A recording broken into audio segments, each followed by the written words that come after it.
Some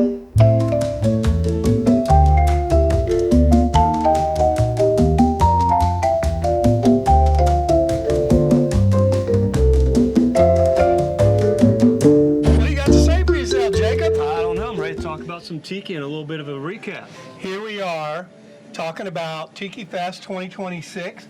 I've got Jacob here, who was the registration coordinator, head of all people, our greeting committee. He was here Friday, Saturday, he was the whole thing. So I'm dying to ask you how you like this year's TikiFest. I mean, it was another one for the books, definitely. I mean, the people that came, they were all so cool. It was so fun getting to meet everybody.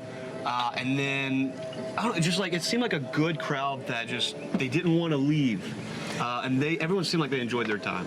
That's good. We had a lot of people Friday night, and you got to see every one of them. They got to see here, they came to TikiJeff's, which is where we are right now, and they were entertained with some fire shows. 4 rum vendors, all had the distilleries here. Name me 2, and I'll tell you the other 2. Let's see. Okay, so we had Circle Hook, right? Circle Hook from Mississippi. They were fantastic, super fun people. We had Sugarfield. Oh man, you stole mine. I was just sipping on some Sugarfield here. So this is what we got going on. So we've got some Sugarfield going on. I'll pause you right there because I dropped mine on some pineapple. We'll see if we make a pineapple rum out of it. Okay. I want to know how yours turns out. Oh yeah. So good. This rum is actually very, very limited. It's called the Tiki One. The Tiki One. And several of our members got together and blended this rum at Sugarfield, and it is one heck of a sipper. It really as is. You see so right now. It really is. A little bit of an overproof to it. It's really strong. Kind of lights you up. You're not expecting that first burn, are you? No, but let's see what the second burn does. Mine's got pineapple, so I cut mine. Pineapple done the right way. Ooh, that's good. Oh, that is good. And then right over here we had Noel. And came in and they made a cocktail that was delicious. And let's see, who else? We had Oxbow. Oxbow came in from downtown Baton Rouge, and they made a delicious cocktail as well. So we had, right where Kyle the cameraman is standing, we had 4 rum distillers all here, all sharing local rum, 3 from Louisiana and 1 from Mississippi. So it was pretty amazing. People jumped back and forth between those tables, the cocktails, and then they came up here to Jillian, bartender extraordinaire, and got choices of cocktails here too. We had 2. You could have gotten 1 of 2 choices, and the thing is, all the cocktails, especially with the vendors, them having the creative freedom to do what they wanted, and they really utilized their rums, which was amazing. And just all the people were great too that came out. They were really enthusiastic, full of energy, and just really excited to share their rums. That's what we were looking for. They were excited, and I think the people that got to come, it's a VIP party, so it's limited the number of people. We had limited to 50, plus all of our 10 support people. And they were the lucky ones. They got to have all these distillers and talk to the actual people that were making the rums. They were actually able to ask them technical questions. And that was special too. It was a learning experience for a lot of different people.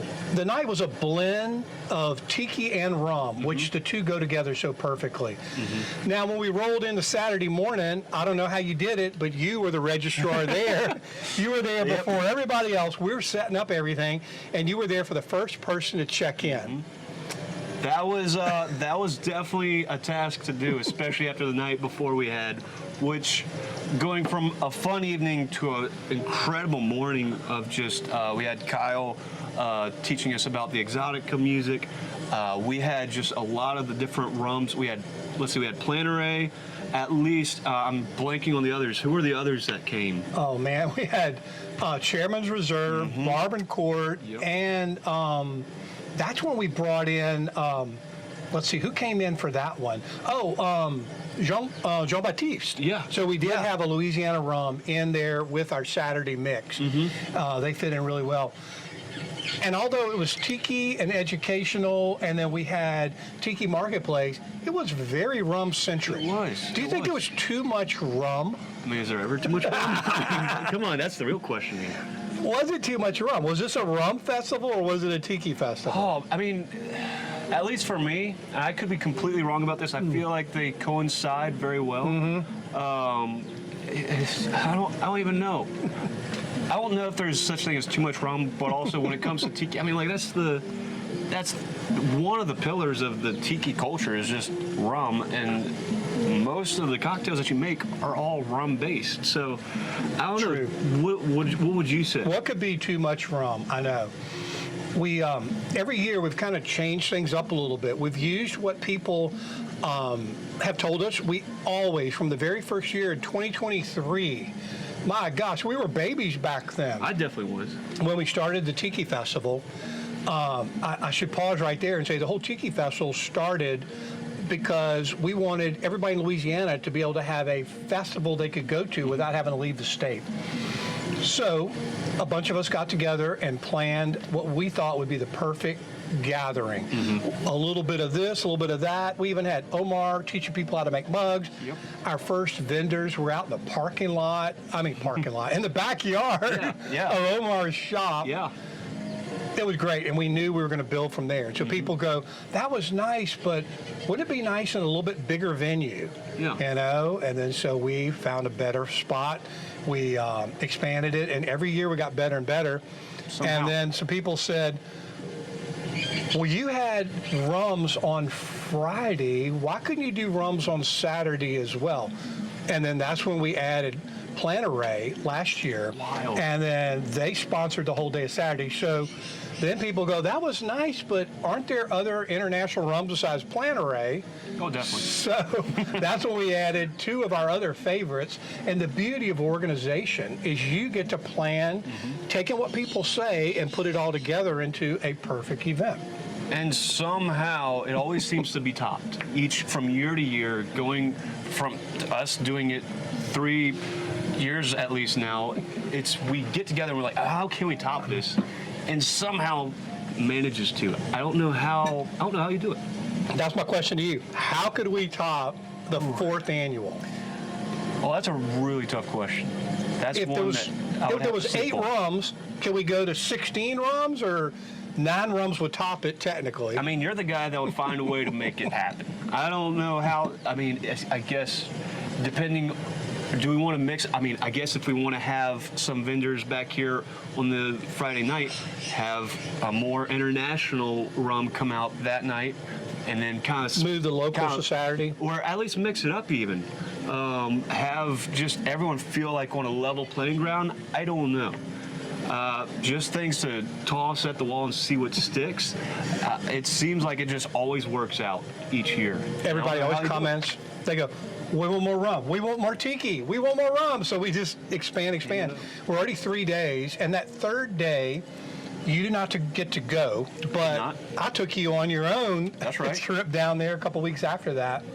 And that trip is amazing because we go down into the bayou, into the swamps, into Acadiana, and go try some real Cajun tiki drinks. And I never want to take that away. Oh, We did pull the lamp workshop out. Yeah. And people said, okay, well, let's just have a lamp workshop another day. So that's what we're going to do. That's a good way to do it. Yeah. All these beautiful lamps. Oh, yeah. We'll be able to make some lamps. I don't know if you can see the lamps, but we made 2 of these at the lamp workshop, and the other 2 Terry and I made on our own. So we are now qualified lamp workshop teachers. Which I think tiki lamps are kind of like rum. You just can't ever have enough. You got to have them. Yeah. And you've got 2? I've got, I think 2. Yeah. You're ready for more. At least 1. I still need more. You're ready for more. See if I find a place to put them. I know. Yeah. That's how it goes. Oh, man. Well, ask me something. You got any crazy questions for me? Well, I guess, Besides, how could I top it? yeah, how could you top it? I mean, what are some ways that the man himself, TikiJeff, what are the ways that you see it being topped this next year compared to this past year? Well, as the guy that passed out the rum to all those people, it seemed like 40 pours of 18 rum, so I'm not going to do the math, but those had to keep going out in tray after tray as each person spoke, and I was thinking maybe we have the rum vendors all where people could go to each table, similar to the way we do it on Friday night, Right. rather than a pass-out thing. Right. Because rum and pass-out, they don't go good together. You know? Fair. Yeah, that's also true. Because for a second I thought you were. I was like, passing out? passing out. I was like, I did not notice that. You played that off well. Yeah.